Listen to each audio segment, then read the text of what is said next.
Solve this equation and I'll marry you. Solve this equation and I'll marry you. Professor Eva Gray wrote the impossible formula across the board, her laughter echoing through the lecture hall. The sophomore calculus class erupted in nervous giggles. She drew another layer of complexity: nested integrals, differential operators, abstract variables that seemed designed to mock human comprehension. Eva smiled, that cold, intellectual smile she'd perfected over 17 years of academic domination. She knew no one would dare attempt it. The equation was intentionally unsolvable, a demonstration of the limits of undergraduate mathematics. She turned to face the classroom, arms crossed, expecting silence. But Adam Murphy didn't laugh. The janitor, pushing his cart outside the partially open door, stopped dead. His hand froze on the handle. Through the doorway, he could see the equation clearly. His eyes tracked across it once, twice. Without thinking, he stepped inside. The classroom fell silent. 200 pounds of lean muscle in a faded maintenance uniform, dark hair streaked with grey, approaching the board. Eva's expression shifted, from amusement to confusion, to something approaching dread as she watched him take the chalk from her fingers. He worked for 40 seconds, 32 steps of pure mathematical elegance. The solution flowed across the board like poetry. Perfect, impeccable, absolutely correct. Eva felt her stomach drop as she watched those hands, calloused from mopping, scarred from years of labor, produce mathematics that belonged in a doctoral thesis, not in a janitor's grip. But before we find out what happens next, don't forget to subscribe and turn on notifications so you never miss a story like this. And drop a comment below. Tell me in the comments which profession surprises you most when you discover someone's hidden genius. Which would you choose, the prestigious career or the honest life? Now let me tell you how Adam ended up here, cleaning floors at Hartwell University while his mind held secrets worth millions. This story goes back further than you'd think, to a moment when everything changed, when a choice was made that would echo through years and reshape two lives completely. The story had to go back further. Eva Gray had spent the last decade building a life designed to be beyond reproach. Her parents were both academics, her mother a renowned physicist, her father a mathematics professor at Berkeley. Growing up in their household meant intellectual achievement wasn't just encouraged, it was oxygen. You breathed it or you suffocated. By age 12, Eva had exhausted her high school's mathematics curriculum. By 16, she'd published her first paper on computational geometry. By 22, she'd earned her PhD from MIT, and her parents finally seemed proud. But pride from achievement proved hollow. She pivoted into entrepreneurship, founding a tech startup called Grayscale Solutions with 2 MIT classmates. The company developed artificial intelligence algorithms for financial prediction. Within 5 years, they'd sold to a major investment firm for $250 million. Eva became wealthy beyond her wildest childhood fantasies. More importantly, she became unavoidable. Her name appeared in Forbes, in Technology Review, on panels about women in STEM. The success had happened so fast, it had left her dizzy. One day she was debugging code in a cramped office with exposed brick and failing air conditioning. The next, she was signing acquisition papers in rooms with mahogany furniture and lawyers who billed by the minute. Her share of the sale had been $87 million. She'd received the wire transfer confirmation on her phone while sitting in traffic, and she'd felt nothing, not elation, not relief, just a hollow sense of confirmation that money was real, and she had a lot of it. She'd taken a month off. She'd traveled to Japan, to Iceland, to the Caribbean. She'd stayed in 5-star hotels and eaten at restaurants where the chef's vision was more important than the diner's taste buds. She'd slept with a man she'd met in Tokyo, someone beautiful and temporary, who'd wanted nothing from her except her body for 2 nights. She'd realized, lying in his arms, that this was the closest she'd come to connection in years, with a stranger who would never know her name. When she returned to Boston, she'd accepted an offer to become an executive advisor for the investment firm, a position that paid $900,000 a year for roughly 6 hours of actual work weekly. It was absurd. It was also the clearest possible indication that she'd achieved everything and accomplished nothing. Then she made a decision that baffled everyone around her. She took a position as a mathematics professor at Hartwell University, one of the smallest, least prestigious institutions in the state. The salary was embarrassing compared to what she could command in the private sector. The prestige was negligible. When her mother called after hearing the news, her voice had contained genuine concern. "Ava, are you having some kind of crisis? This is beneath you." Her father had been worse. He'd asked if she was depressed, if she'd considered medication, if she was perhaps having a mental breakdown. Academia was for people who couldn't make it in the real world, he'd said. People who lacked the ambition to build something. Academia was for people who were satisfied with small accomplishments and smaller paychecks. But Eva understood something her mother and father never had. Power wasn't in accumulating money or accolades. Power was in control. Control over minds. Control over the narrative. At Hartwell, in her classroom, she was a goddess. Students arrived nervous and left transformed, not by knowledge, but by her presence. She could make a brilliant student doubt their intelligence with a glance. She could make a mediocre student work until their eyes bled. She had constructed a perfect system where her superiority was indisputable. She held their futures in her hands through grades and recommendations. She shaped their self-perception through the harshness or kindness of her assessment. She decided in her classroom who was smart enough and who wasn't. It was intoxicating. It was also the most honest thing she'd ever done, admitting that what she really wanted wasn't to advance human knowledge. What she wanted was to make other people feel as insignificant as she secretly was. She lived in a converted loft downtown, all concrete and floor-to-ceiling windows that overlooked the city. She had carefully cultivated friendships with other successful women, a surgeon, a venture capitalist, an attorney, who served as mirrors reflecting her own ambition and brilliance. She dated occasionally, choosing men she could dominate intellectually and then discard when they became boring. She owned a Tesla and a vintage motorcycle. She ran marathons in under 3 hours. She was, by any objective measure, winning at life. The problem was that winning felt like losing. This realization had crept up on Eva during quiet moments, driving to work, sitting alone in her loft on Friday nights, standing in the shower at 6 in the morning. There was a grinding hollowness inside her that achievement couldn't fill.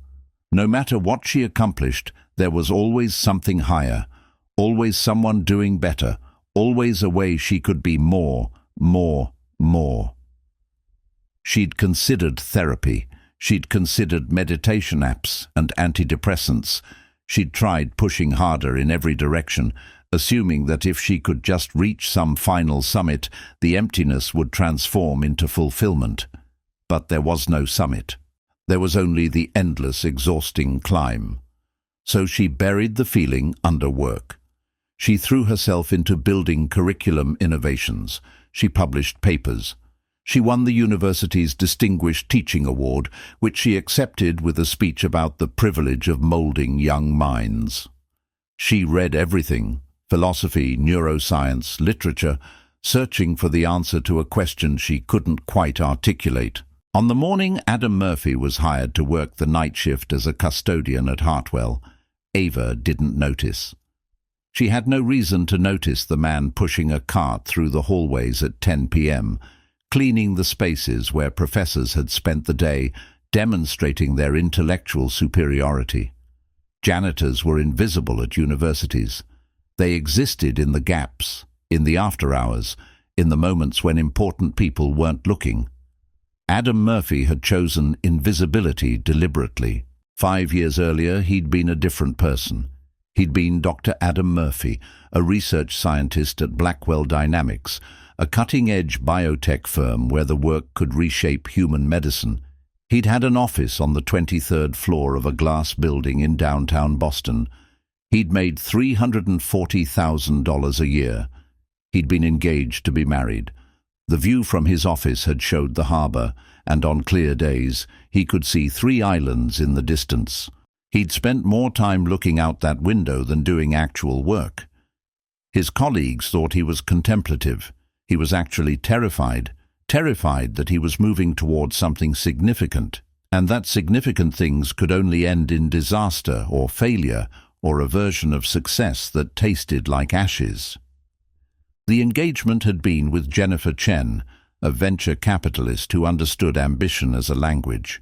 They'd met at a conference, had intense conversations about changing the world through innovation and capital, had fallen into something that resembled love, or at least resembled what love looked like when 2 people were too busy to examine it closely. Jennifer had the kind of beauty that opened doors and the intellect to walk through them without needing anyone to hold them. She'd been his equal in all the ways he'd been trained to value: intelligence, ambition, credentials, earning potential. Their relationship was strategic in the best possible way. They understood each other without needing to be understood. The wedding had been planned for June. His mother had been thrilled about Jennifer. His sister Sarah had been politely skeptical, the way she was about everything Adam did in Boston. Sarah had asked him 3 weeks before the engagement fell apart, "Do you love her, or do you love the idea of her?" Adam hadn't known how to answer. He'd thought loving the idea of someone was basically the same as loving them. He'd discovered too late that he'd been wrong. But in March, something had broken. Not in Adam's relationship, though that would follow. The break happened in his research lab. Adam had been working on a protein delivery system designed to target and destroy cancer cells while leaving healthy tissue untouched. For 3 years, he'd been pushing toward a breakthrough. The preliminary trials looked promising. His team had 20 researchers reporting to him. The company had invested $12 million. Then Adam discovered a problem. A subtle one, hidden in the statistical analysis. When the data was re-examined with fresh eyes, a particular marker indicated that the treatment was causing secondary liver damage in 5% of trial subjects. 5% of a large population was significant. 5% of cancer patients was thousands of people who would trade their tumor for cirrhosis. He'd discovered it on a Thursday at 3 in the morning, unable to sleep, running through the numbers obsessively. His hands had been shaking as he verified the calculations. Once, twice, 3 times. The answer didn't change. 5%. Predictable. Real. He'd sat in the darkened lab, staring at the monitors, and felt the first genuine moment of fear he'd experienced since his PhD defense. This wasn't the fear of failure.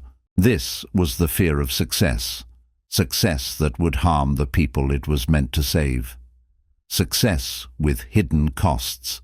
Success with blood on his hands. He hadn't slept.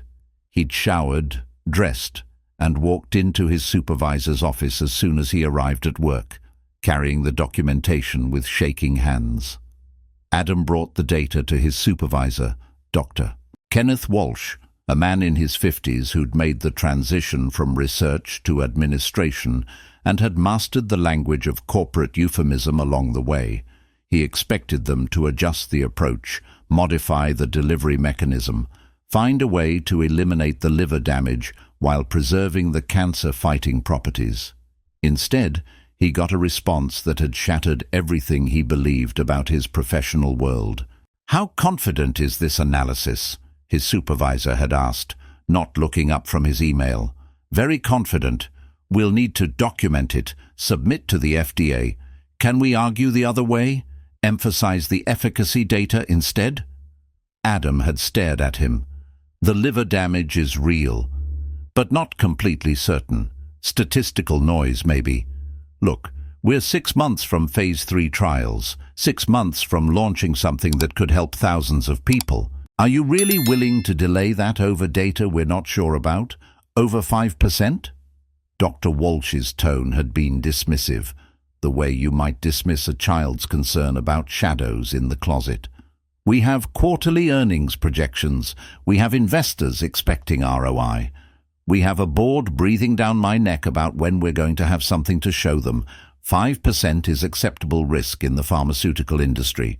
5% is, frankly, extraordinary safety profile for a cancer treatment. 5% is 300 people out of 6,000, Adam had said, in the phase 3 trials alone, and that doesn't account for how many might be affected in phase 4 and beyond. Maybe the numbers shift when we scale. Maybe the liver markers resolve with adjusted dosing. Maybe it's not as bad as you think. You're catastrophizing based on preliminary data. Adam was sure. He was completely sure. He'd checked the analysis himself 3 times, then asked a colleague to check it. The liver damage was real, predictable, disqualifying. He understood, staring at Dr. Walsh's face, that sure wasn't enough. Sure was just one person's interpretation of data.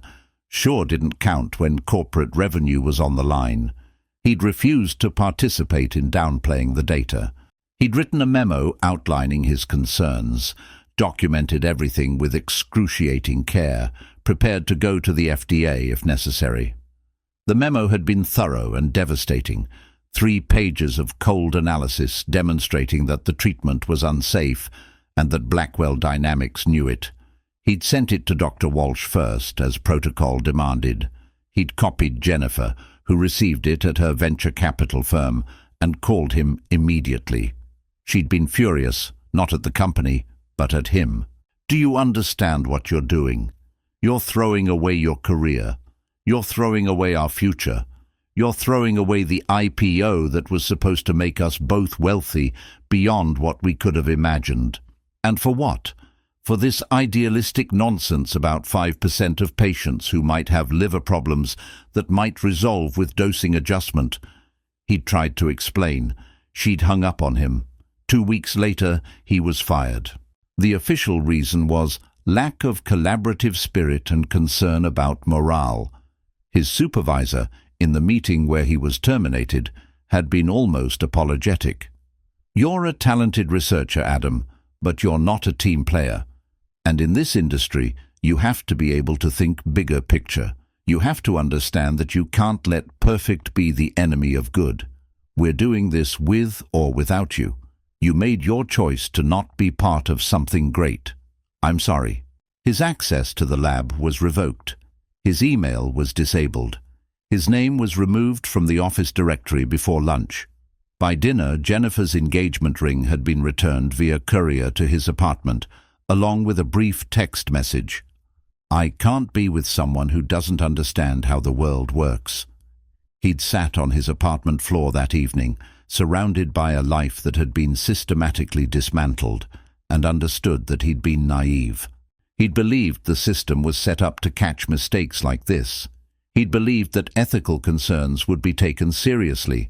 He'd believed that doing the right thing would be rewarded, or at least wouldn't result in total professional destruction. He'd been catastrophically wrong. The wedding didn't happen in June. It didn't happen at all. For a year, Adam had tried to recover professionally.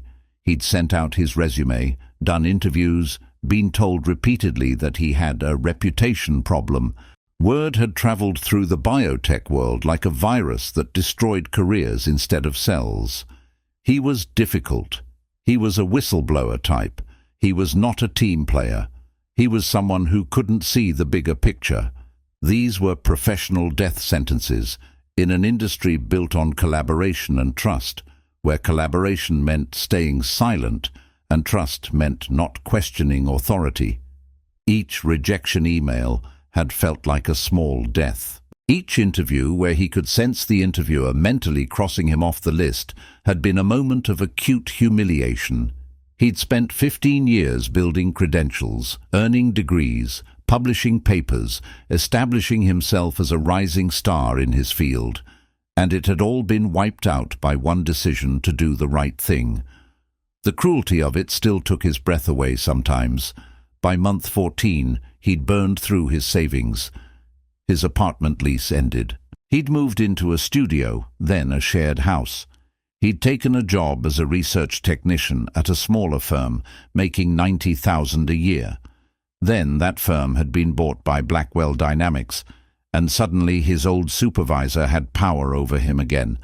He quit before he could be fired. Adam had spent 3 months unemployed. He'd walked through the Boston winter in a coat held together by will and duct tape. He'd seen his own future in the eyes of homeless men, asking for spare change.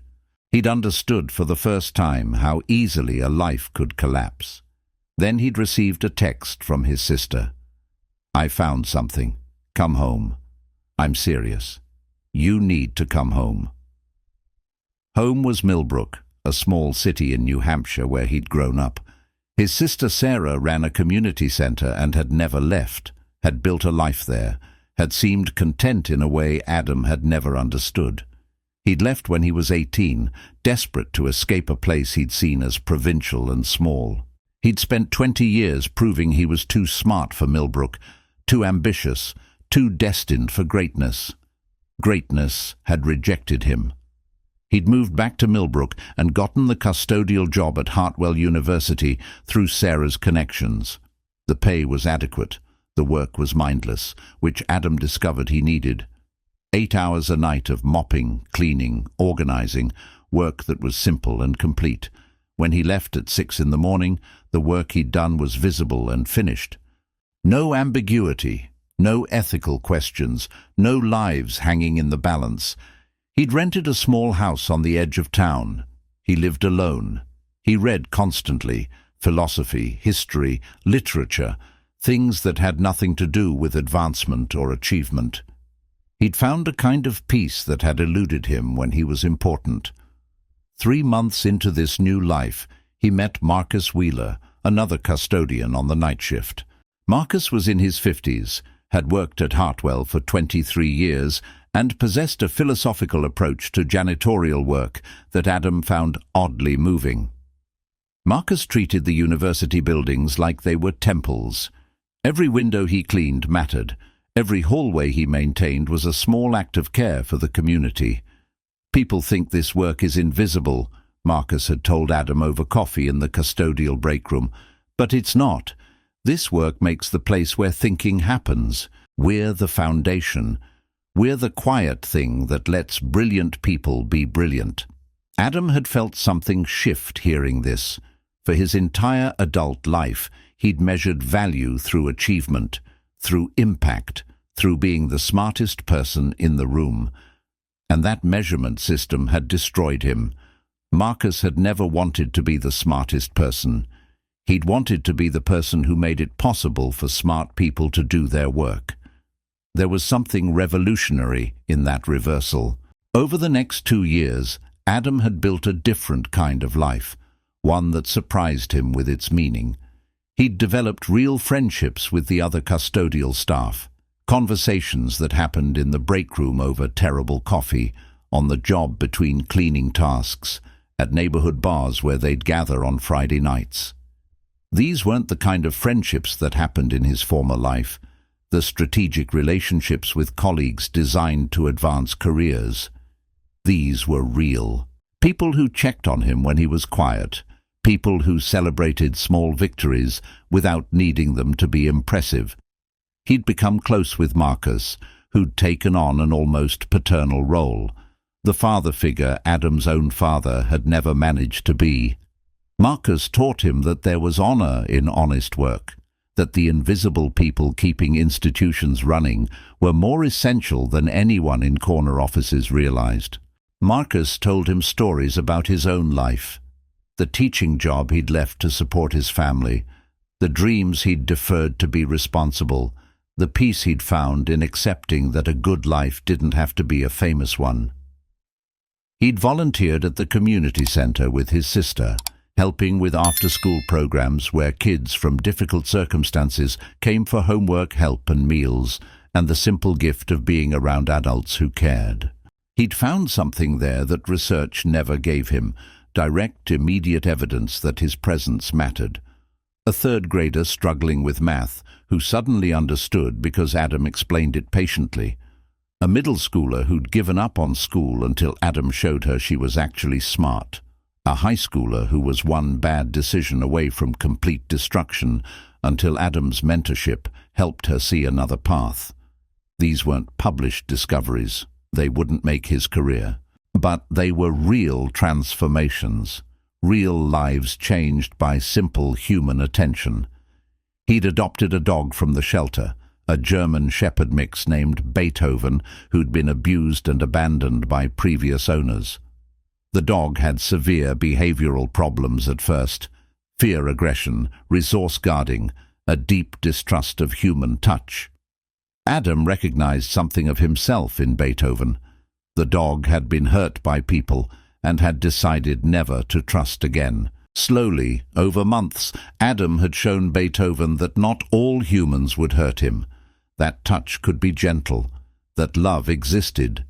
Watching Beethoven learn to trust again was watching his own healing reflected back at him in fur and tail wags. He'd learned to cook, not to impress anyone with elaborate dishes or sophisticated palates, but because feeding himself and others mattered. Because the simple act of making a meal for someone you care about was one of the most profound expressions of love available to humans. He'd spend Sunday afternoons preparing food, nothing fancy, just good, honest meals that he'd bring to the community center, to Marcus, to his sister. He realized that this was how humans connected before we invented achievement metrics and status symbols. We fed each other.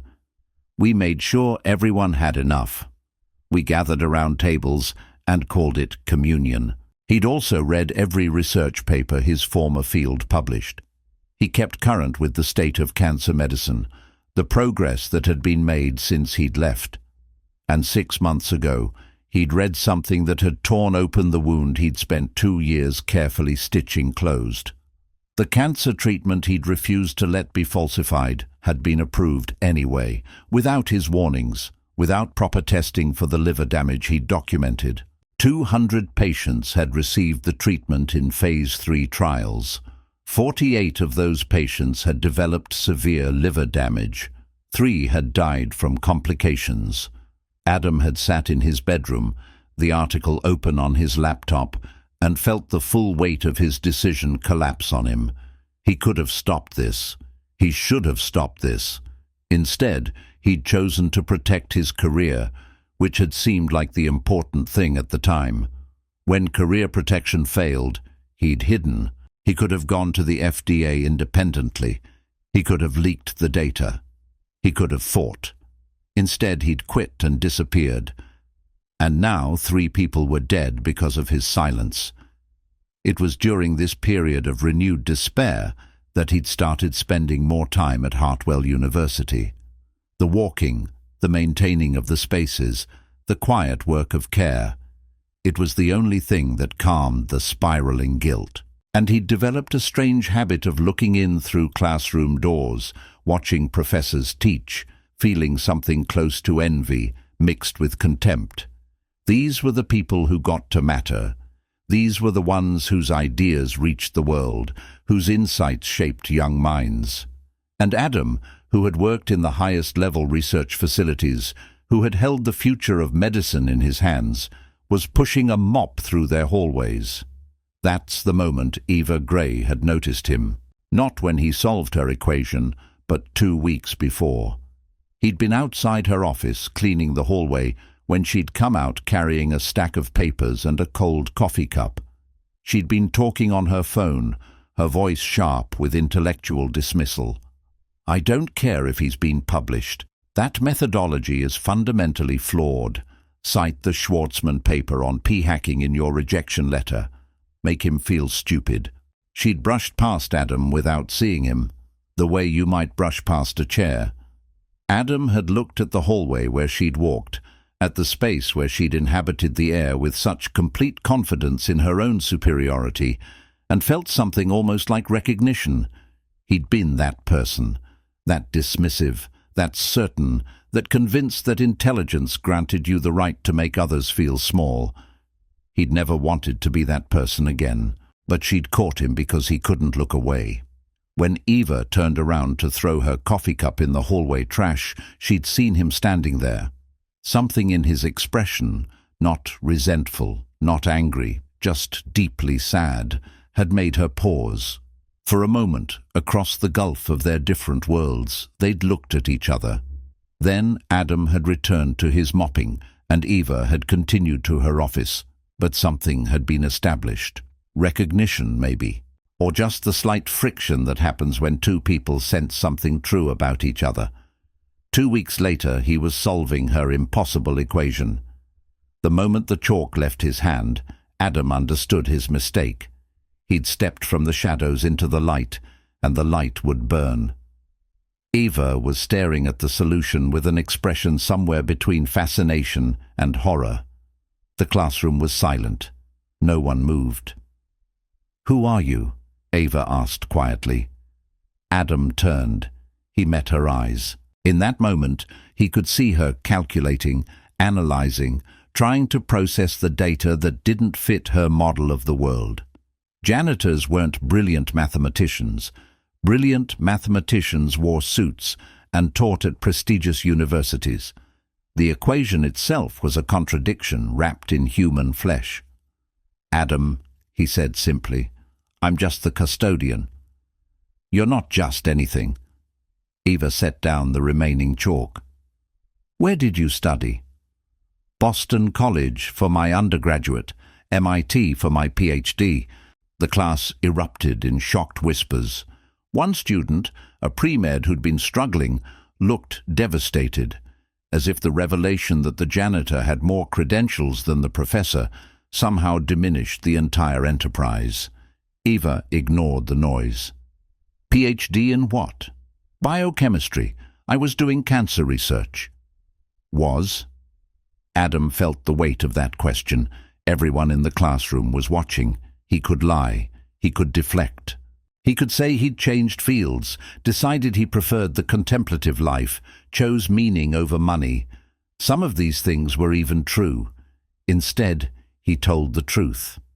"I made ethical compromises I couldn't live with. I quit. Now I clean floors." Eva's expression shifted. Something in her that had been closed opened slightly. "That's either the most principled thing I've heard all year, or the most self-destructive. Come see me in my office during office hours, Tuesday at 2. She turned back to the board and erased his solution, replacing it with a different problem. Class continued, but the damage was done. The equation had been written, the mystery had been established, and a woman who'd spent a decade believing she understood exactly how the world worked had just discovered something that didn't fit the model. Tuesday at 2, Adam stood outside her office, terrified. He'd considered not showing up. He'd considered transferring to a different custodial shift, finding a different university, anywhere but here. The exposure was excruciating. He'd built his life on invisibility, and now Eva Gray was going to dismantle it. Her office was exactly what he expected. Floor-to-ceiling bookcases, awards and certificates, a desk that overlooked the university's oldest quadrangle, natural light, the kind of space that announced intelligence and achievement. Eva sat behind her desk, a position designed to reinforce hierarchy. She was wearing a charcoal suit and the kind of focused attention that made people nervous. "Why are you really cleaning floors at Hartwell?" she asked without preamble. "Because I needed to disappear." "From who?" "Myself, mostly." Eva leaned back in her chair. "Tell me the whole story, and don't edit for my benefit. I want the actual truth." So Adam told her. The research, the discovery, The attempt to do the right thing, the betrayal, the blacklisting, the depression, the feeling that he'd wasted his life. He talked about his work at Blackwell Dynamics, the cancer treatment, the lives that had been damaged by his silence. Eva listened without interrupting. When he finished, she was quiet for a long time. "You think you failed," she said finally, "but you didn't. You made a choice between your career and your integrity. Your career lost. That's not failure, that's success in the most important test there is. 3 people died. 3 people died because the system failed them, because a company prioritized profit over safety. That's not your guilt to carry alone." Adam wanted to believe this. He wanted to let go of the weight he'd been hauling around for 2 years. But belief and weight didn't work that way. You couldn't think yourself out of guilt. You had to live yourself through it. "Why are you telling me this?" he asked. "Why do you care?" Eva stood and walked to the window. She looked out at the quadrangle, at the students walking between classes, at the place where she'd built her own careful structure of superiority. "Because I'm lost," she said quietly. "And I think you might be the only person I know who's been found."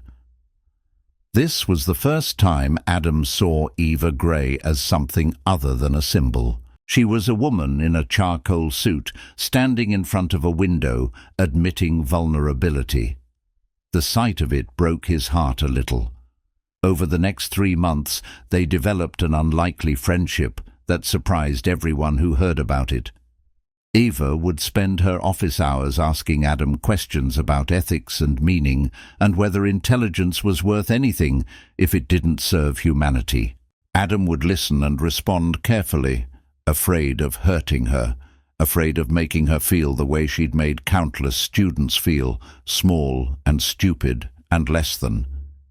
He was acutely aware that she was searching for something, that beneath her brilliance there was a hunger for meaning that her achievements couldn't satisfy. Their first coffee was awkward. They'd met at a small cafe off campus, and Eva had arrived with a notebook, treating it like an academic meeting rather than a simple conversation. She'd asked him direct questions. "Did you always believe in doing the right thing, or did you learn that through experience?" Adam had been honest. "I learned it the hard way, by destroying my life-choosing principle over pragmatism."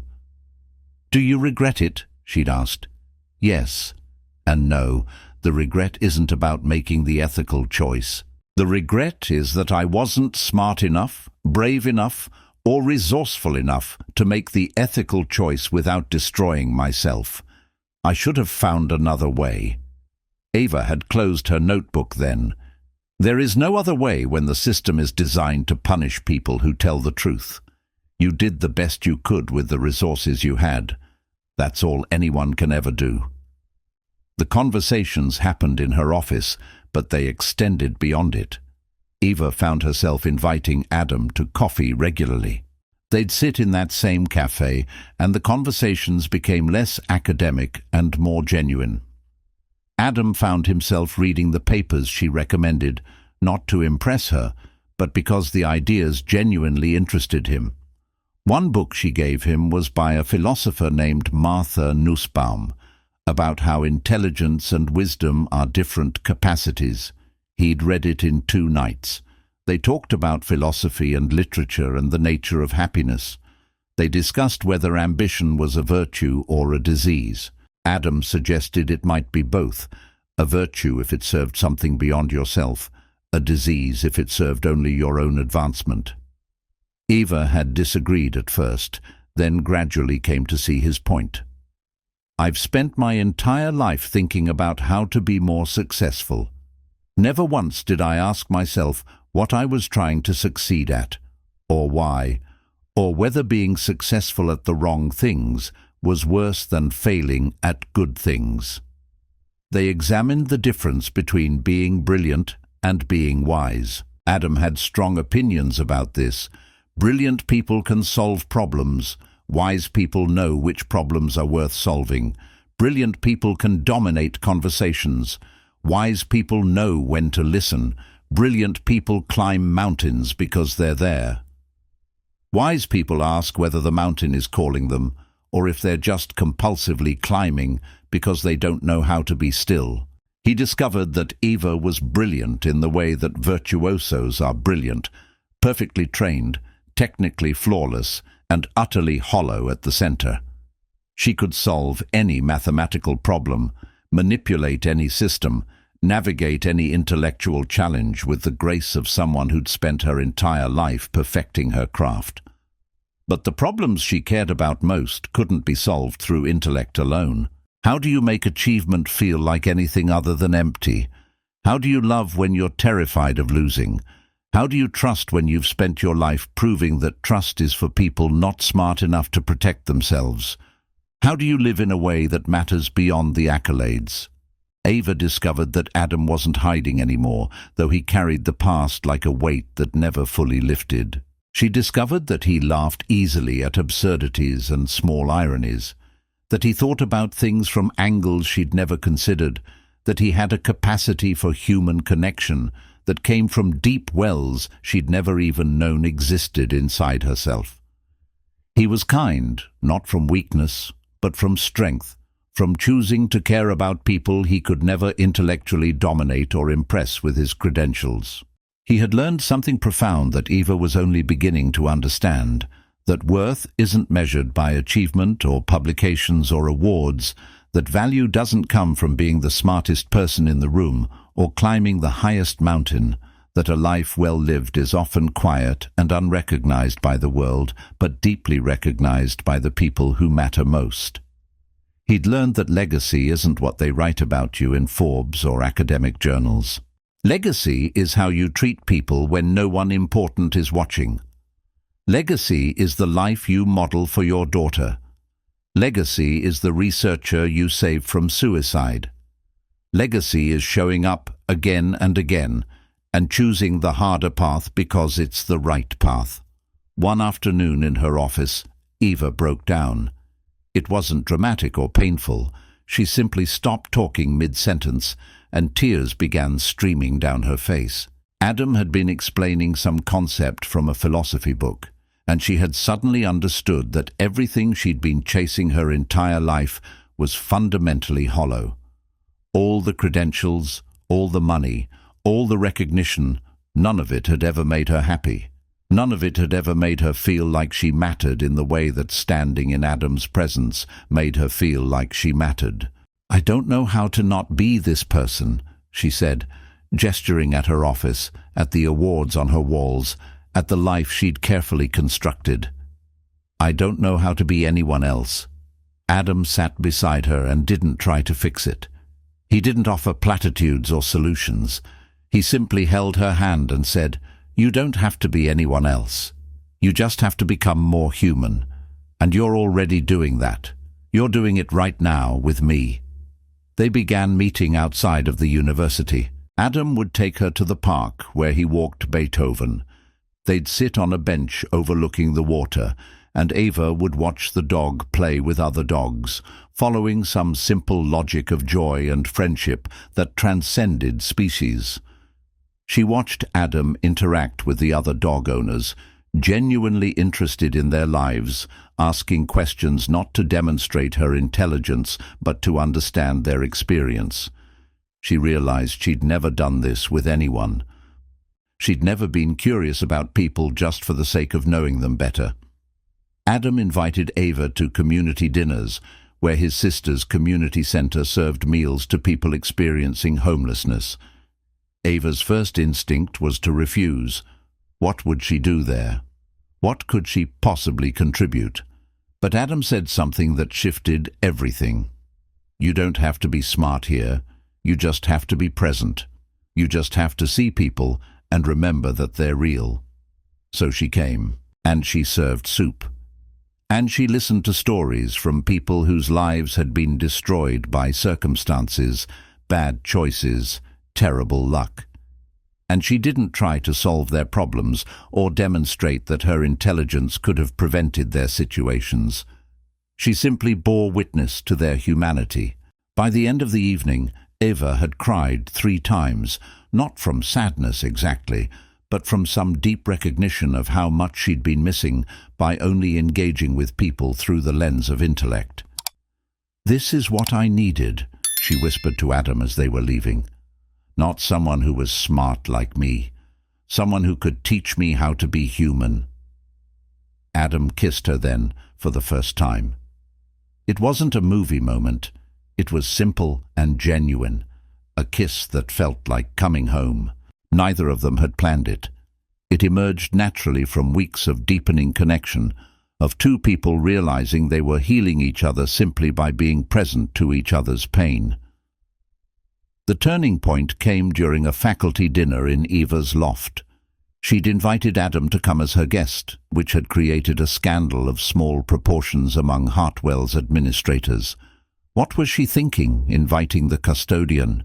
It was inappropriate. It was confusing. It muddied the water between professional and personal. Eva had invited him anyway. The dinner was a misery for Adam. Other professors arrived in designer clothes and drove expensive cars. They talked about their research with the kind of certainty that only comes from never being genuinely challenged. Someone asked Adam what he did, and when he said he was a custodian, they'd smiled politely and turned to talk to someone more important. But then someone mentioned the cancer treatment Adam had refused to participate in. A man named Dr. Chen, no relation to Jennifer, but the coincidence was bitter anyway, had been excited about it.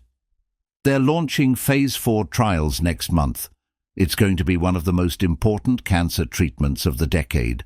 30% efficacy rate." "What's the adverse effect profile?" Adam had asked quietly. Dr. Chen had waved a hand. "Minimal. Some minor liver markers in early trials, but they adjusted the dosing protocol. Should be fine." Adam had felt Eva watching him. He'd seen the calculation happening in her face. She was beginning to understand that the things he'd said about the treatment weren't abstract principles. They were about real bodies, real suffering, real people who would be damaged in the name of progress. "Did you verify the adjustment?" Adam asked.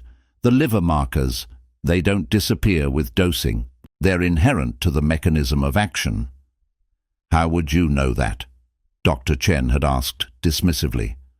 "Because I designed the treatment," Adam said, "and I documented exactly why it wasn't safe." The room had gone quiet.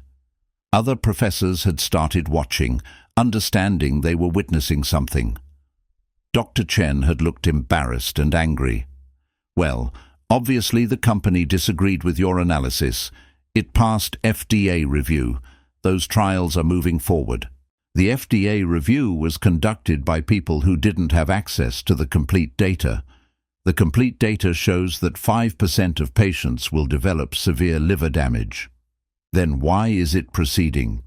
Because 30% of cancer patients getting better looks better in press releases than 5% of cancer patients getting cirrhosis, even though they're the same 5%.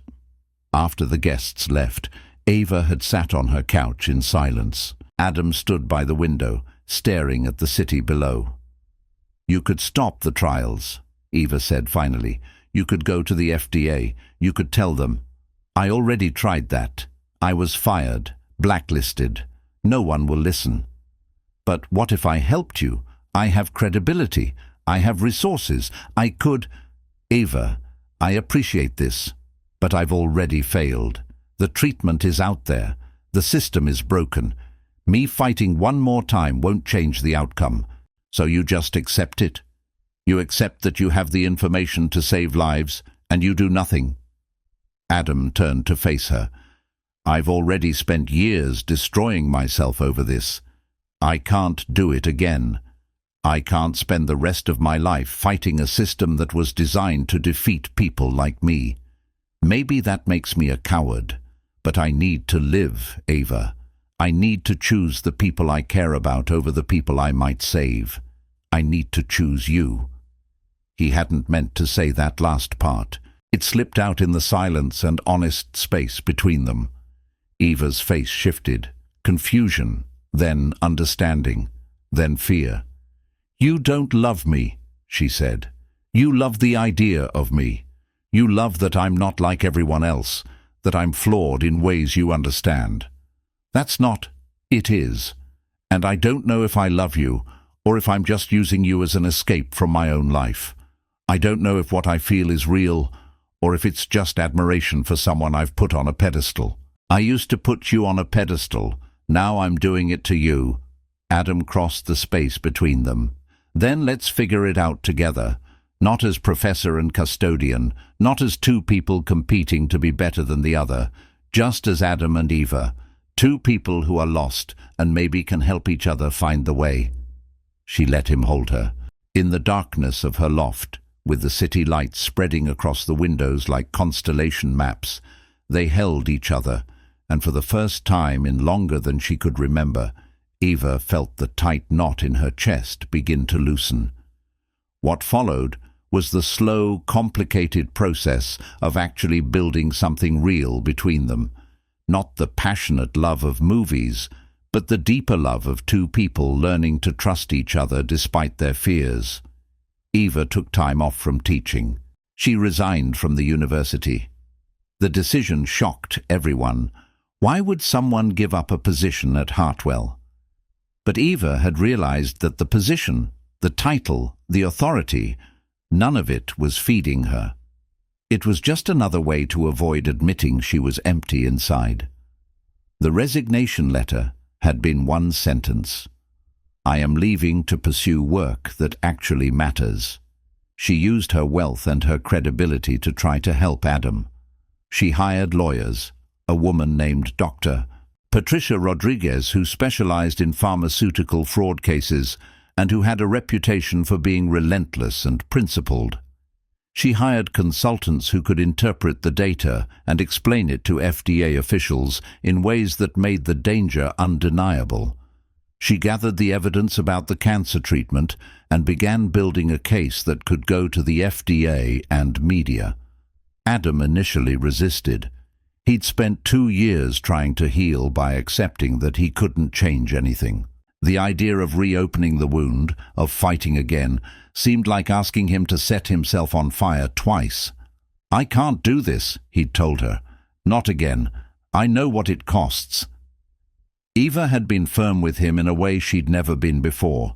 Firm not out of dominance, but out of love.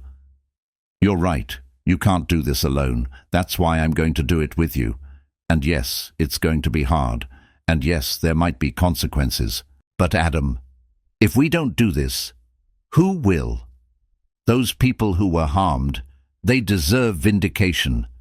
Those people who might be harmed in the future, they deserve protection.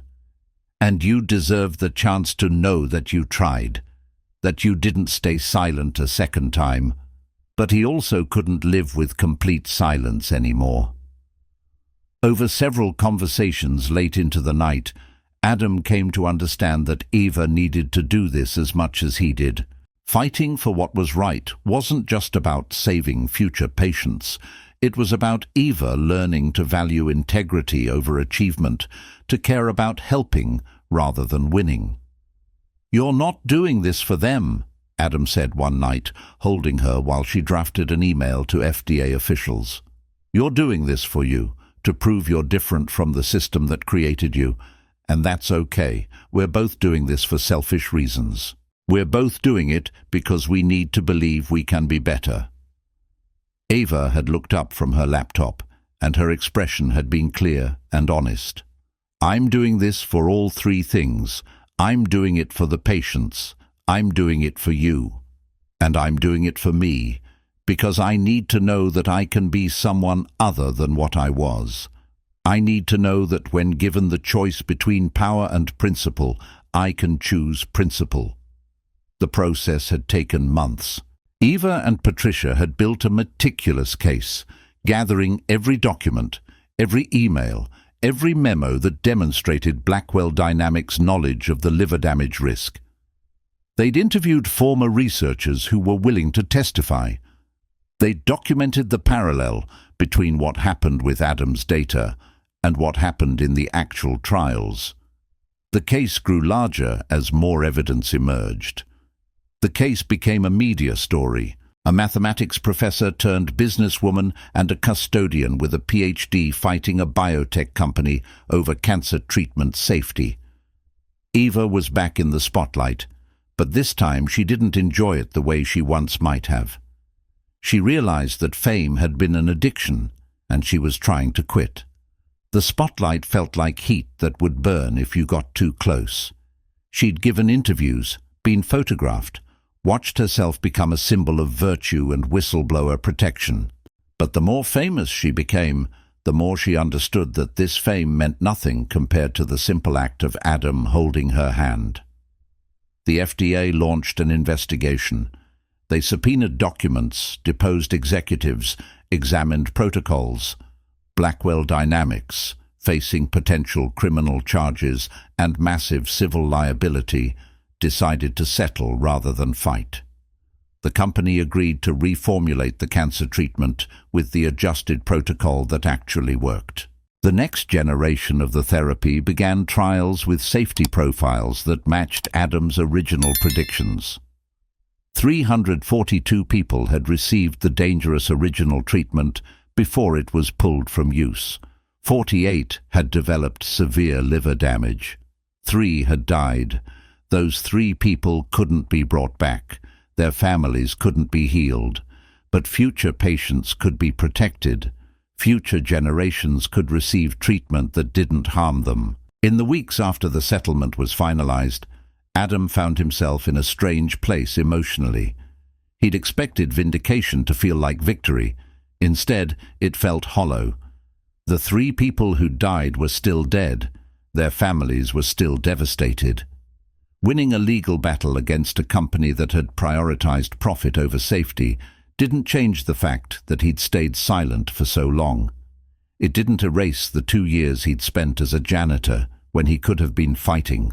He'd attended one of the settlement hearings and had seen a woman in the courtroom gallery, a woman who looked like she'd been hollowed out from the inside. Her name was Margaret Sutton, and her husband Richard had been one of the 3 people who died from the treatment. She'd come to listen to the company admit, in legal terms, that they'd known about the danger. Adam had approached her after the hearing. "I'm so sorry," he'd said. "I was the researcher who discovered the liver damage. I should have fought harder to stop this." She'd looked at him for a long moment, and then she'd done something that had broken him completely. She'd cried, and then she'd thanked him. "You stood up," she'd said. "You could have stayed quiet and gotten paid and forgotten about it. But you didn't. And even though Richard is gone, even though this settlement can't give me my husband back, knowing that you tried matters, knowing that you fought for principle matters. My husband would want to know that his death changed something, that it led to safer treatment for future patients. That's what he'd want." Eva understood Adam's guilt without needing him to explain it. One evening she found him sitting in their backyard, staring at nothing. She sat beside him and took his hand. "You're thinking about Margaret," she said.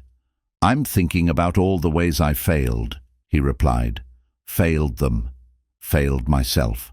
Failed the system when I quit instead of fighting. I could have saved Richard Sutton's life if I'd been braver, smarter, more resourceful."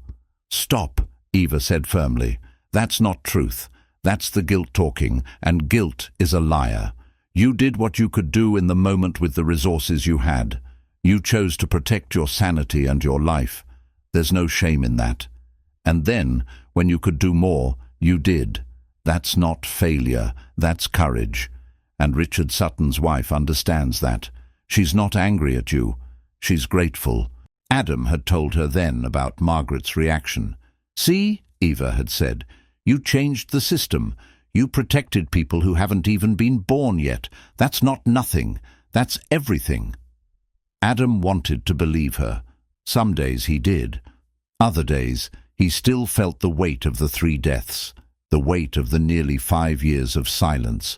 But slowly, over months, that weight transformed from something that crushed him into something he could carry, not with ease, but with purpose. Adam stood in a courtroom as the settlement was announced, watching Ava talk to reporters about the importance of research ethics and the power of whistleblowers. She spoke about the courage it took to say no. She spoke about the system's tendency to punish people who exposed problems rather than punish the problems themselves.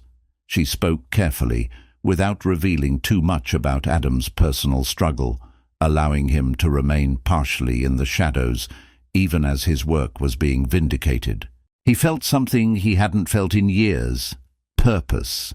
Not the empty achievement of climbing a ladder that led nowhere, but the genuine satisfaction of having helped, of having been part of something bigger than himself, of knowing that lives would be spared because he'd finally been brave enough to act. But the legal victory wasn't the story's ending. It was just the beginning of the real part, figuring out how to live in a world that had been radically changed, how to move forward from vindication into actual life, how to build something that mattered instead of just exposing what didn't. 6 months after the settlement, Adam was offered a position at a different biotech firm, one that had heard about his story and wanted to hire him specifically because of his commitment to ethics. The salary was substantial. The work was meaningful. For the first time since leaving Boston, he was being asked to return to his field, not as penance, but as redemption. He turned it down. "Why?" Ava asked, genuinely shocked. "This is what you wanted. This is vindication." "No," Adam said. "It's tempting, but it's not what I want. I want to work with you." Ava had left the biotech world entirely and was starting a non-profit dedicated to independent research integrity and ethics oversight. She was using her wealth to fund research scientists who'd been blacklisted for doing the right thing. She was building a system designed to catch the situations that had destroyed Adam's career before they could destroy others. "I can't pay you what you'd make in industry," Eva warned. "I know. I don't care. I want to build something with you that matters." So that's what they did. They worked side by side, Eva handling the business and administrative side, while Adam oversaw the research integrity protocols. They moved into a small house outside of Millbrook, near where Adam's sister still lived. They adopted a second dog.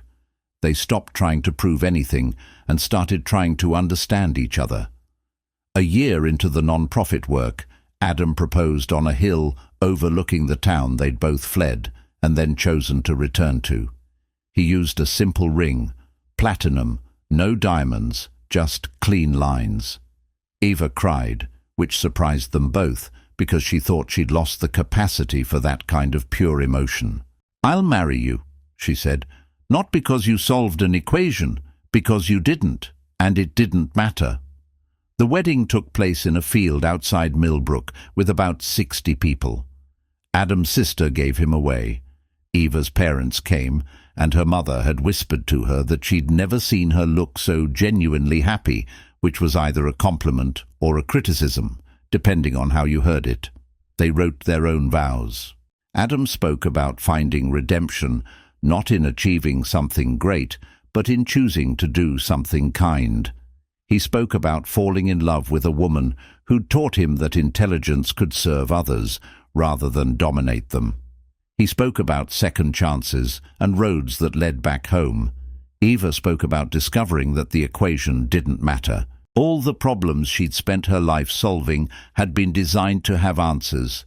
But the real problems, how to live meaningfully, how to love without fear, how to matter in a way that sustained rather than destroyed, couldn't be solved through intellect alone. They required wisdom, and wisdom came from living honestly. 2 years after they met in that classroom, Adam and Eva stood in the morning light of their house in Millbrook, making coffee together. Outside, their dogs played in the yard, Beethoven, now grey around the muzzle, and a younger dog named Darwin, who they'd rescued 6 months after getting together. Ava's research integrity non-profit had expanded to 4 locations across 3 states. Adam was training other researchers in ethical frameworks, and mentoring young scientists who'd been damaged by systems that prioritized profit over principle. They were building a life that looked small from the outside, but felt infinitely large on the inside. They'd created a real home. Not the sterile loft Eva had owned before, but a place that reflected both of them. There were stacks of books on every surface: philosophy, literature, scientific papers, art books. There was a small garden that they maintained together, growing vegetables and herbs, not for efficiency, but for the simple pleasure of tending something living. There were photographs on the walls of people they loved: Adam's sister Sarah, Marcus, colleagues from the non-profit, researchers they'd helped. It was a home built not on achievement, but on connection. "Do you ever regret it?" Eva asked Adam one morning, handing him a mug of coffee. "Leaving your career?" "Every day," he said, which wasn't what she expected to hear. "Not because I want to go back, but because I regret the way it happened. I regret not fighting harder, not trusting myself more, not believing I could have made a difference when it mattered most." Eva set down her coffee and took his face in her hands. "But you did make a difference. You're making one now. You're doing the work that matters most. A smaller one than I could have made in industry. Maybe in scale, but also a deeper one in every other way. You're not saving thousands of cancer patients with a miracle drug that might or might not work. You're changing the system that decides how thousands of cancer patients get treated. You're teaching future researchers that ethics isn't optional. You're preventing the next version of Blackwell dynamics from existing. You're showing young people that you can choose integrity over advancement. That's not smaller. That's foundational. That's the work that actually matters." Adam pulled her close.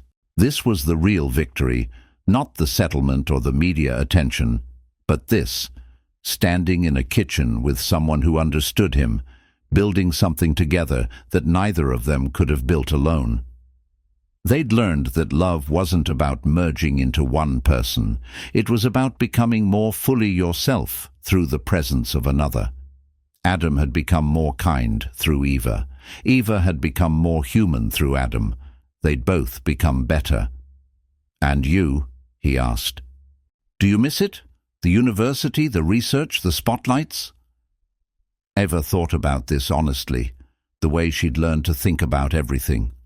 "Sometimes I miss the clarity of it, having a problem that could be solved on a whiteboard in elegant formulas, having a system that measures you against clear metrics and rewards you for being the smartest person in the room." She paused, sipping her coffee. "But mostly I don't. Mostly I like being the person who makes it possible for smart people to do good work. It's like what Marcus told you. I'm the foundation now. I'm the invisible structure that holds everything up. And I'm okay with that. More than okay. I'm happy with it. And I never thought I'd say that about anything." They'd visited Marcus before he retired from Hartwell.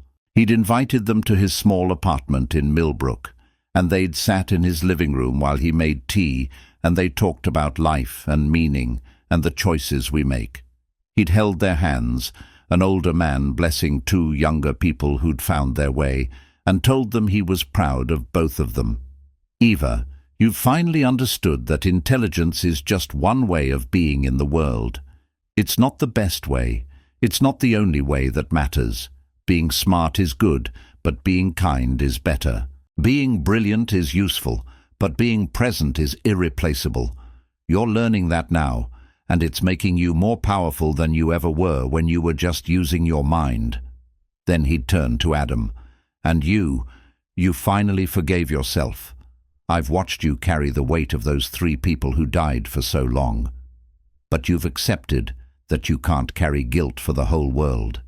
You can only do the work in front of you. And the work in front of you is good. The people you're helping are real. The change you're creating is real. That's more than most people ever accomplish." "The system broke you both," Marcus had said, looking at them together. "It broke Eva by seducing her with achievement.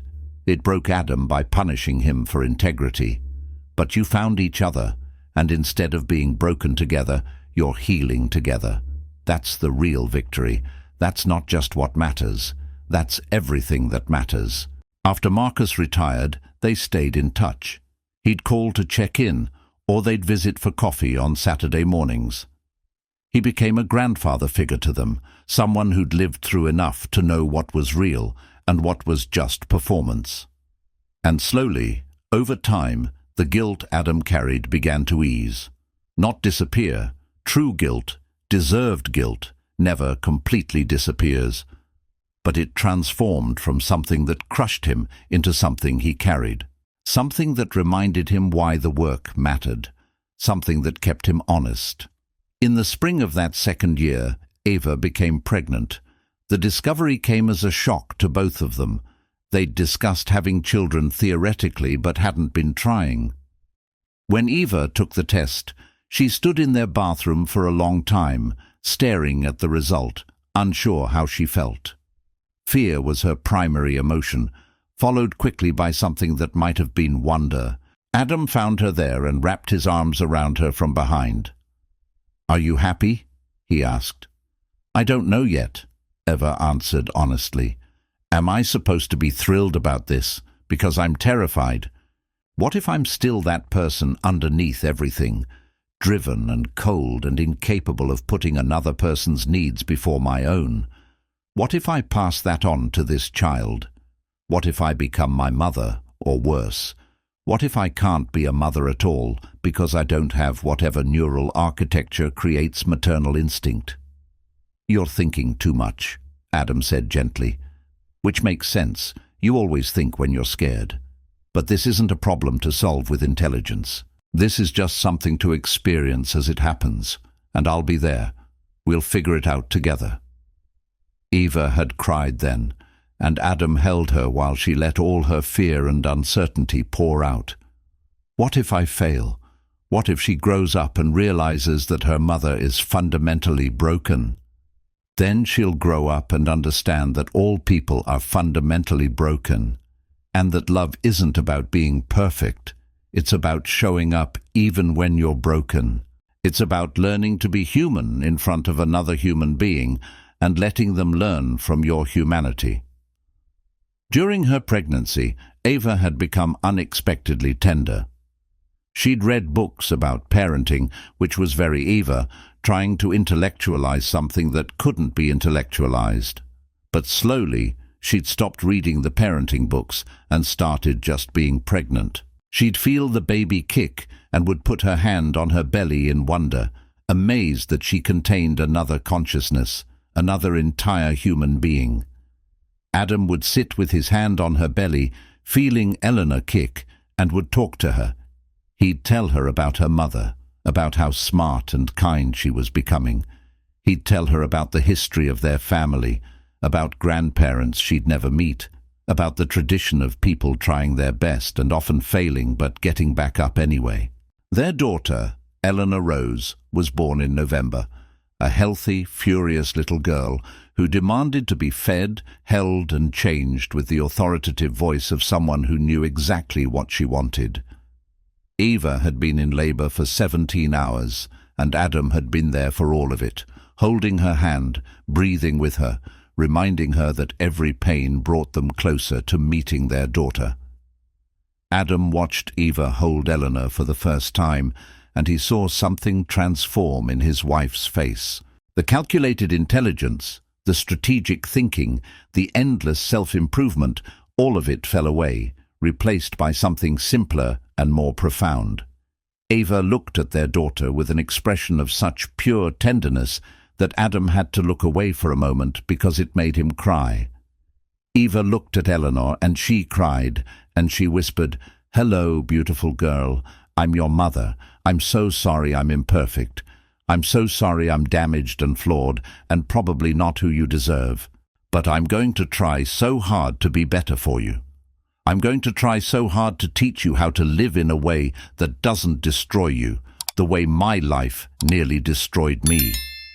And that was when Eva understood that this was the answer to the question that had driven her entire life. She'd been searching for meaning in achievement, in recognition, in being the smartest person in every room. But meaning wasn't found in any of those places. Meaning was found in moments like this, holding a tiny human being and committing to help her become fully herself, flaws and brilliance included. Meaning was the weight of Eleanor in her arms. Meaning was the sound of Eleanor crying and knowing that she, Eva, had the power to comfort her. Meaning was this: a small person who existed because of love between her and Adam, and who trusted them to shape her world. 5 years after they met, Eva and Adam stood in the auditorium of Hartwell University, where it all began. The university had invited them to speak about research ethics and institutional responsibility. Eva wore a simple blue dress. Adam wore a button-down shirt. They stood together in front of an audience that included Dr. Kenneth Walsh, the supervisor who'd fired Adam, and the students who'd watched him solve the impossible equation. Adam began by talking about the moment he discovered the liver damage data, about the hope he'd had that the system would work, that ethical concerns would be taken seriously. He spoke about the discovery that they wouldn't, and about the cost of standing up for what was right. "I'm not going to tell you that the cost was worth it," Adam said carefully, "because the people who died, Richard Sutton, Michael Palmer, Sarah Chen, they're still dead. Their families are still devastated. I can't make a moral calculation that balances my integrity against their deaths, because those deaths shouldn't have happened in the first place. What I will tell you is that the cost was inevitable. If I'd stayed silent, if I'd participated in downplaying the data, I would have carried that knowledge for the rest of my life. And yes, I still carry the guilt of the people I couldn't save. But at least now I also carry the knowledge that I tried." Eva spoke about the mathematics of ethics, about how systems aren't designed to reward integrity. The system is designed to work smoothly. It's designed for everyone to do their job and not ask difficult questions. When you ask difficult questions, you create friction, and institutions don't like friction. They're built on the assumption that some people will be sacrificed to keep things running smoothly. The question isn't whether you'll ever face a situation where you have to choose between integrity and success. The question is how you'll make that choice. After the speech, a young student approached them. She was brilliant, she said. Her research had revealed something problematic about one of the university's most prestigious programs, specifically about the methodological integrity of some of the foundational studies the program was built on. She'd been told to keep quiet. She'd been told that her career would be destroyed if she made a fuss. She'd been told that some things were more important than absolute accuracy. She didn't know what to do. "Tell the truth," Eva said, "and know that the consequences will be real. Your advisors will be angry. You might face retaliation. People will treat you as a troublemaker, but the consequences of staying silent are real too. The only difference is that you get to decide whose cost you bear, yours or someone else's. And I'm telling you, from experience, bearing your own cost is ultimately less damaging than asking others to pay the price for your silence." "What if I end up like you?" the student asked Adam, gesturing to his ordinary clothes, his ordinary presentation. "Cleaning floors? Losing everything?" Adam smiled. "There are worse fates. I spent 2 years cleaning floors, and it was the most honest work I've ever done. But more importantly, you won't be alone in this. There are people who value integrity. There are lawyers who will help you. There are organizations dedicated to protecting whistleblowers. You won't have to do what I did, which was fight alone. We've built systems now that catch people who fall from doing the right thing. You won't be alone." He handed her a card, the address of Eva's non-profit organization. "If you decide to tell the truth, contact us. We'll help you. We'll find you resources, legal support, maybe even funding for your research. You won't have to sacrifice your career the way I did." The student took the card and looked at it for a long moment. What if I'm wrong? What if I'm seeing a problem that doesn't really exist? Then you'll be wrong, Eva said. And that's okay.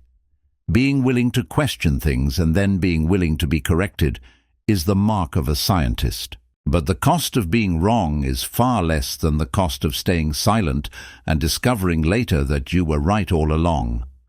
The student nodded slowly, understanding that the equations were going to get much more complicated, but she also seemed lighter somehow, as if permission to choose truth had lifted something heavy from her shoulders. She would, in fact, go on to publish her findings 6 months later, after carefully documenting everything and presenting it to the university administration through proper channels.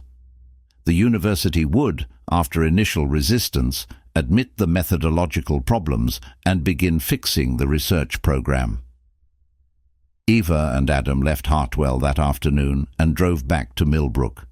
The road stretched ahead of them, familiar now, leading home. Eleanor was in the back seat, napping between the 2 dogs. They passed through towns they'd never given much thought to when they lived there, places that had always seemed small and confining. Now they looked different. They looked like places where people built real lives, where community mattered, where being significant to a small group of people meant more than being anonymous to millions. Eva reached over and took Adam's hand. He didn't look at her, just squeezed gently, and returned his attention to the road. This was one of the things she loved about him. He didn't need constant reassurance or validation. He was comfortable in silence with her. He was comfortable in presence. "I was thinking about what that student said," Eva told him, "about ending up like you, cleaning floors, about losing everything." "Yeah? And you know what? I realized I would have been willing to do that. If the only way to have you was to lose everything else, I would have chosen you. That's what loving you has taught me. That there are choices more important than achievement. That there are relationships more important than careers. That being fully seen and known by another person is worth more than all the accolades in the world." Adam glanced over at her and smiled. "I love you too. And for what it's worth, I'm glad you didn't have to choose. I'm glad we both ended up somewhere that worked. I'm glad we have Eleanor. I'm glad we have each other." "Me too," Eva said. She put her head on his shoulder, and they drove in comfortable silence, the highway stretching ahead of them like a promise. In their house that night, they sat on the porch with their dogs, Eleanor between them, watching the sun set over the hills they'd both tried to escape.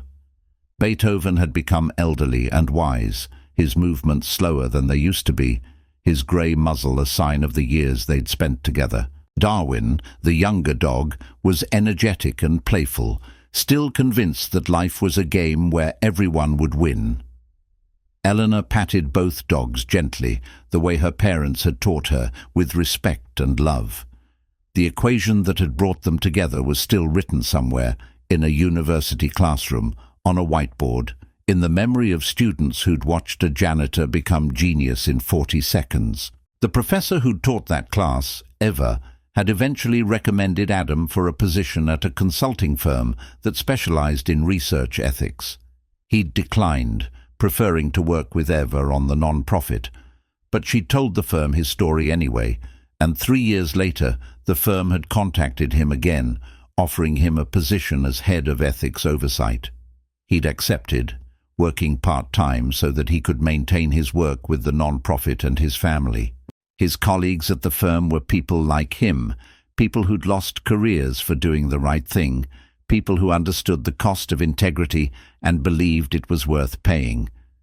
But the real equation was this: a woman who had everything except peace, a man who had lost everything except principles, 2 people learning that the sum of their lives was greater than the value of either life alone, not by addition, but by transformation.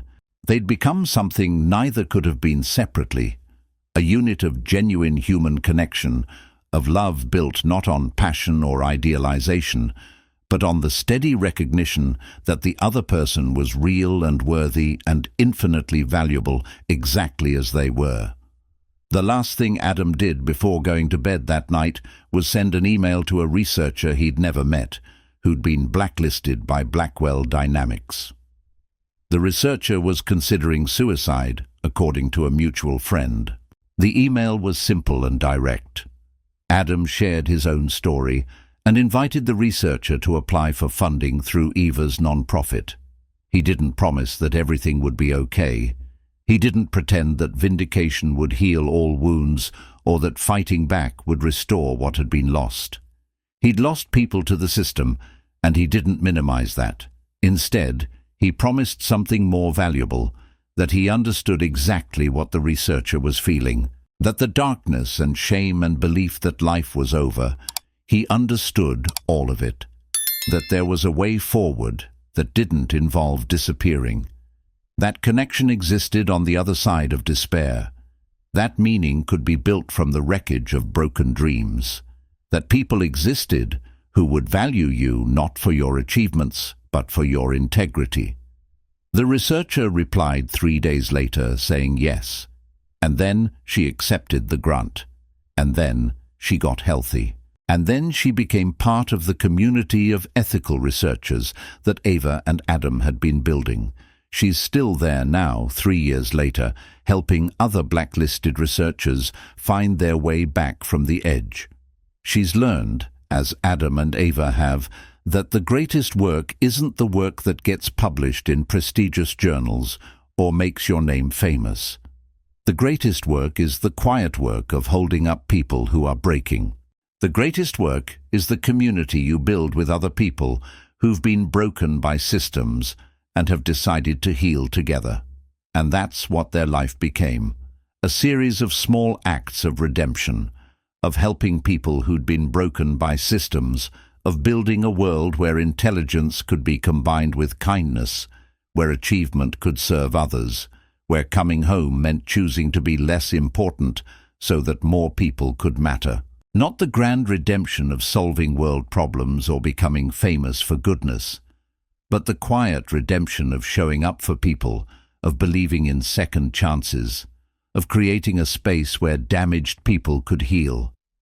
5 years into the non-profit, they'd helped fund research by 43 scientists who'd been blacklisted or fired for ethical stands. 8 of those scientists had gone on to publish groundbreaking research. 2 had won prestigious awards. But the real victory was that every single one of them was alive, employed, contributing to their fields in ways that made the world better.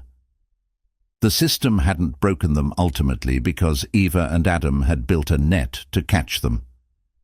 Eleanor grew up knowing about the equation on the blackboard. Adam told her the story over and over, how a woman had written an impossible problem, thinking no one could solve it. How a man had stepped out of the shadows and solved it anyway. How sometimes the people you think are invisible turn out to be the ones who change everything. "Did Mommy think you were stupid?" Eleanor asked once when she was 5 years old. "She thought I was invisible," Adam explained. "And sometimes being invisible teaches you things that being smart never could." Eleanor nodded solemnly, the way 5-year-olds do when they're thinking about something serious. Then she asked, "Will you teach me to be invisible too?" Adam knelt down and looked his daughter in the eye. "No. I'm going to teach you to be visible in a way that doesn't hurt people. I'm going to teach you to be brilliant and kind at the same time. That's much harder than being either one alone. But if you can do that, you'll be able to matter in ways that people who are only brilliant can never imagine." This was the legacy Adam and Eva wanted to leave. Not just their daughter, but every person they touched through their work. A reminder that intelligence is a gift, but humanity is a choice. That achievement matters, but character matters more. That the equation that really matters isn't the one on the blackboard. It's the one you live out every single day through your choices about who to help and how to love. The equation on the blackboard had been solved in 40 seconds by a man who disappeared into janitorial work to escape his own failures. But the equation of a life well lived would take forever to solve. It would require constant attention and recommitment, and the willingness to choose integrity over advancement again and again, in 1,000 small moments that no one else would ever witness. They were solving it together, Adam and Eva, with Eleanor growing up in a home where those values were modeled, reinforced and celebrated. They were solving it with every researcher they helped, with every student they mentored, with every time they chose community over achievement, connection over recognition, being fully human over being perfectly successful. The equation on the blackboard had been elegant and correct. But the real equation, the one that mattered, was this: two broken people plus the willingness to heal together, plus a commitment to use their gifts in service of others, equals a life that is genuinely, deeply, irrevocably worth living. And that equation they were solving together, one day at a time, one choice at a time, one moment of presence and kindness at a time. Not in the spotlight, not in the halls of prestigious universities, but in the quiet places where real love happens, in kitchens and on porches, in non-profit offices and research labs, in the hearts of people who'd learned that being smart enough to solve equations meant nothing if you weren't wise enough to know what problems were worth solving.